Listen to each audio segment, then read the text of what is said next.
دوستو، وطن عزیز کی ساری سیاسی جماعتوں کی کارکردگی ایک طرف اور عمران خان کے 3 سالوں کی کارکردگی ایک طرف، آؤ ایک چھوٹا سا جائزہ لیتے ہیں۔ سب سیاستدانوں کی جائیدادیں ملک سے باہر، عمران خان اپنا اکلوتا فلیٹ باہر سے بیچ کر پاکستان میں گھر بناتا ہے۔ ساری دنیا کی ایجنسیوں نے زور لگا کر معلوم کیا، پتا چلا اس شخص کی پاکستان سے باہر نہ کوئی پراپرٹی ہے نہ کوئی کاروبار۔ سارے سیاستدان کاروباری مفاد کے لیے غیر مسلموں سے ہاتھ ملاتے رہے، ان کی دعوتیں کرتے رہے، ان کو خوش کرنے کے لیے اپنے ملک کو خود دہشت گرد کہتے رہے، اور عمران خان لندن، امریکہ، عرب، ملائیشیا، ایران، افغانستان جا کر پوری دنیا کے سامنے کہتا رہا کہ اسلام کا دہشت گردی سے کوئی تعلق نہیں، اسلام کو دہشت گردی سے جوڑنے کی سازش مغرب نے کی ہے۔ بھائی، لوہے کا جگر چاہیے تم کو مغرب میں کھڑے ہو کر ان کے سامنے کہو کہ تم نے میرے دین کے خلاف سازش کی تھی۔ ہے کسی میں جرت؟ یہ سب سیاستدان عید منانے کے لیے بھی مغرب جاتے تھے۔ یہ شخص 3 سالوں میں کبھی بھی کسی تہوار پر باہر نہیں گیا۔ جشن عید میلاد النبی یوں منایا کہ خاتم النبیین کی شان بیان کرنے، ان کے اسوہ حسنہ کو پوری قوم کو سمجھانے کے لیے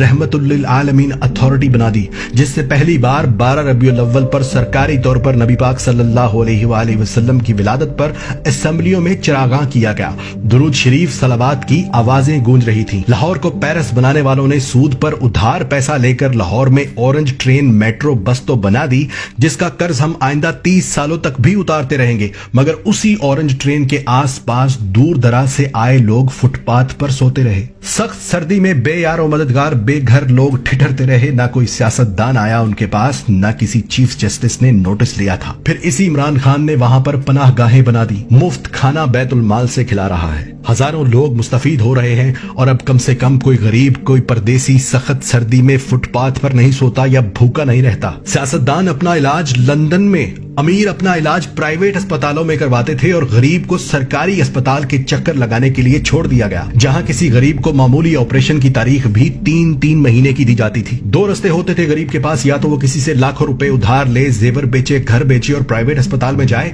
یا پھر 3 ماہ تک سرکاری اسپتال میں باری آنے کا انتظار کرے۔ اور آج اسی عمران خان نے پہلے پختونخوا اور اب پنجاب کے ہر خاندان کو 10 لاکھ روپے سالانہ کی انشورنس مفت کروا دی کہ جاؤ امیر غریب ایک جگہ پر علاج کرواؤ، پیسہ حکومت دے گی۔ کسان کو آڑتی لوٹ لیتے تھے، بیج اور کھاد ادھار دے کر کہتے تھے کہ فصل پوری ہمیں دینا، اور کسان مجبور ہو کر دیتا تھا۔ اونے پونے خرید کر گودام بھر لیتے تھے، نہ گنے کی پوری قیمت دیتے تھے نہ گندم کی۔ اسی عمران خان نے مفت ٹریکٹر تک تقسیم کیے ہیں، کسانوں کو کسان کارڈز بنا کر دیے جس سے سستی کھاد فراہم کی جا رہی ہے۔ حالانکہ تاجر مافیا اتنے ہی زور سے کھاد بلیک میں بیچ رہا ہے تاکہ حکومت کو گندا کر سکے، لیکن حکومت ایک ایک کر کے ان سب کے گوداموں کو سیل کر رہی ہے تاکہ کسان تک کھاد سستی پہنچے اور کسان کسی کی دباؤ میں آ کر اپنی فصل گروی نہ رکھے۔ دنیا کی سب سے بہترین ایئر لائن، دنیا کے سب سے بہادر پائلٹس، دنیا کی سب سے تیز ترین سروس دینے والی PIA کو سیاستدانوں نے کباڑا کر دیا، اور یہاں تک نہیں چھوڑا بلکہ اس کو بیچنے کی رٹ لگا رہے تھے، یہاں تک کہ اس کے ساتھ قومی سٹیل مل مفت دے رہے تھے۔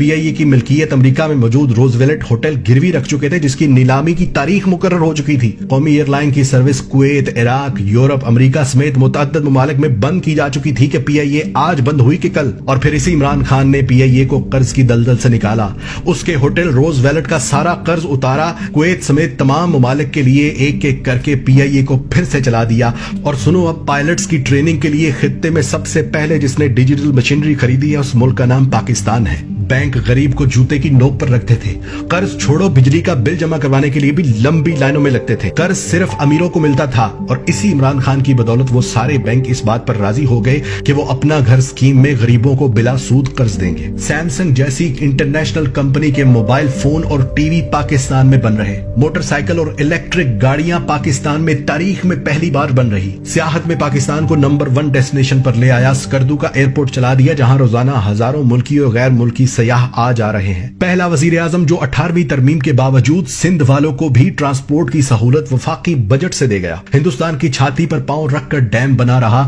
گلگت بلتستان کو پاکستان کا آفیشیلی حصہ بنا دیا، افغانستان اور امریکہ کی 20 سال سے چل رہی جنگ ختم کروا دی، پردیسیوں کے لیے روشن ڈیجیٹل اکاؤنٹس کھولنے کی سہولت دے دی، نادرا کے باہر لگی لمبی لائنیں ختم کر دی، کسی پرائیویٹ انشورنس کمپنی کے طرز کے دفاتر بنا دیے، جہاں عورتوں مردوں کے لیے علیحدہ انتظار